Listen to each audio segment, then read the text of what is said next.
Et mesdames et messieurs, on va passer maintenant à la rubrique économie avec Clément Tchadé qui va nous proposer un entretien qu'il a réalisé sur l'entrepreneuriat des jeunes.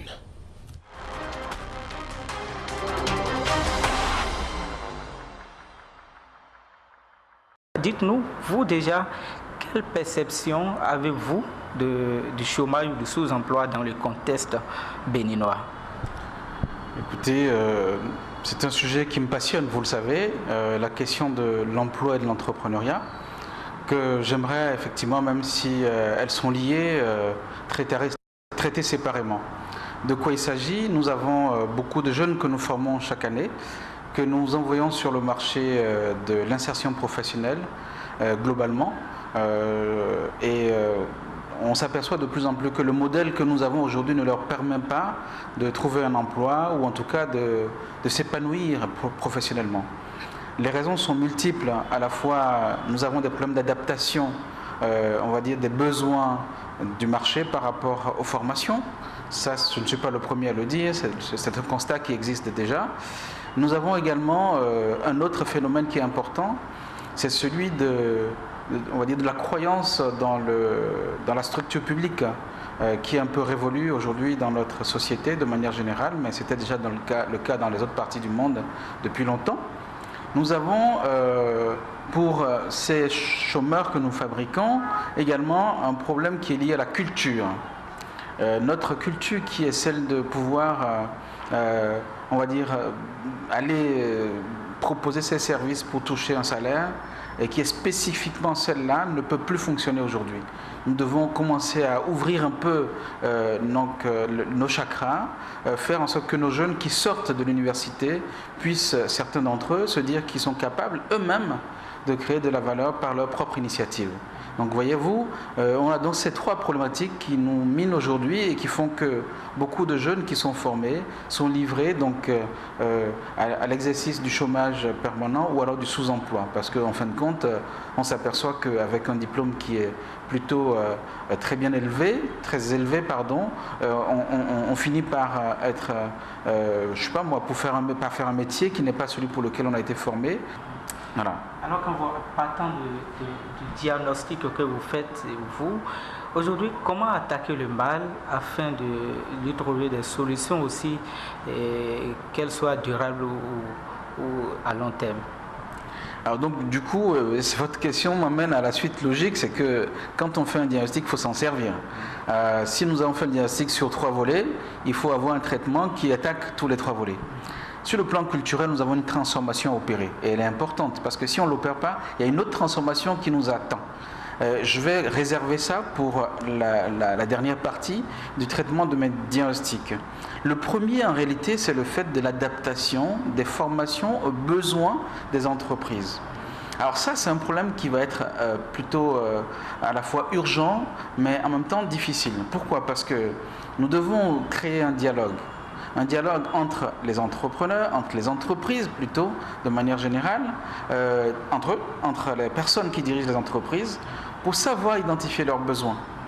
En même temps, ce dialogue-là doit être porté à la place publique, avec l'État, qui doit donc, en concertation entre ces instances-là, arriver à trouver des mécanismes de structuration, d'accord, de l'adéquation formation-emploi. Sauf que chacun traite le problème aujourd'hui de son côté. Moi, j'ai des propositions qui sont très claires là-dessus et que j'ai eu l'occasion d'ailleurs de faire en Côte d'Ivoire. Aujourd'hui, vous savez, nous avons un vrai problème on va dire, de l'opérationnalité de nos employés dans les entreprises. Il existe par ailleurs ce qu'on appelle des formations professionnelles, des formations de qualification qui permettent aux jeunes, en étant en formation, d'être directement en entreprise. Et donc en part-time, on peut être à l'école et dans l'autre temps qui nous reste, on est en entreprise. Du coup, ça crée un dialogue tripartite, un échange ou un intérêt lié à la fois à l'école, à l'entreprise, mais également aux jeunes. Donc la théorie à la pratique directement. Complètement. Donc vous imaginez qu'un jeune qui sort avec un bac plus 5, s'il a l'occasion, dès son bac plus 3, ou même dès son bac plus 2, de commencer à faire de l'alternance, parce que c'est de ça dont il s'agit, Mais à la fin, il va sortir avec une manière de faire, un savoir-faire lié au métier qu'il a appris. Donc il aura d'un côté le diplôme, mais également le savoir-faire. Vous savez, si pour la première mesure que j'ai proposée, nous sommes en capacité de mettre en place des formations professionnelles, des formations en alternance, dès la deuxième année, la troisième année d'université, ça sera facile en fait de réduire le nombre de personnes qui pointent devant les ministères pour chercher un emploi public. Vous voyez, donc la première solution emmène à la deuxième. Mais en réalité, on peut aussi imaginer que on est capable d'identifier des capacités au niveau du jeune pour l'envoyer, pour l'accompagner vers l'entrepreneuriat. Alors que l'entrepreneuriat chez nous est aussi confronté à ce problème que vous-même vous connaissez, celui des financements des entreprises au Bénin qui n'est toujours pas une réalité. Oui, alors moi j'ai pour habitude de dire que les idées d'abord, le financement vient après. Et souvent, je rencontre des jeunes qui commencent par me parler du financement avant que je ne sache même de quoi ils parlent. On ne peut pas parler d'une entreprise si on ne sait pas ce qu'elle fait. Voyez-vous? Donc, pour moi, le financement, c'est un deuxième niveau. Moi, ma première entreprise, je l'ai créée avec 1 euro. 1 euro pour créer mon entreprise. Et j'ai fait 30 000 euros de chiffre d'affaires la première année. J'ai triplé la deuxième année. Sérieusement? Très sérieusement. C'est vrai, ce que je suis en train de dire.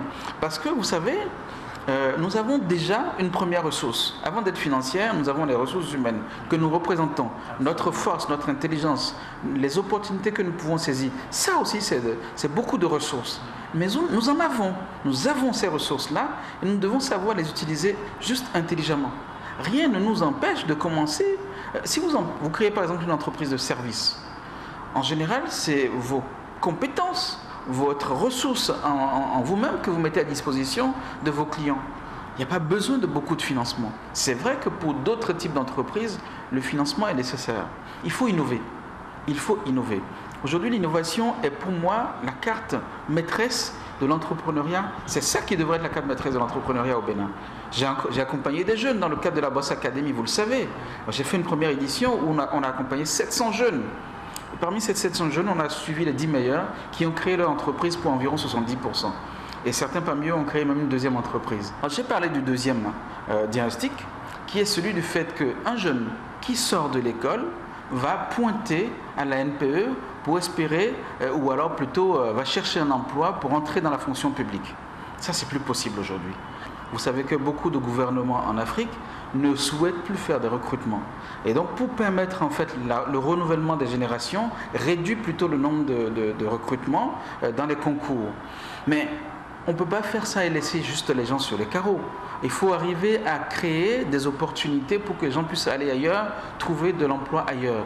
Ou bien par le salariat dans le privé, ou bien par l'entrepreneuriat. Et là, j'ai également quelque chose à dire, quelque chose à proposer. C'est que, vous savez, si pour la première mesure que j'ai proposée, nous sommes en capacité de mettre en place des formations professionnelles, des formations en alternance, dès la deuxième année, la troisième année d'université, ça sera facile en fait de réduire le nombre de personnes qui pointent devant les ministères pour chercher un emploi public.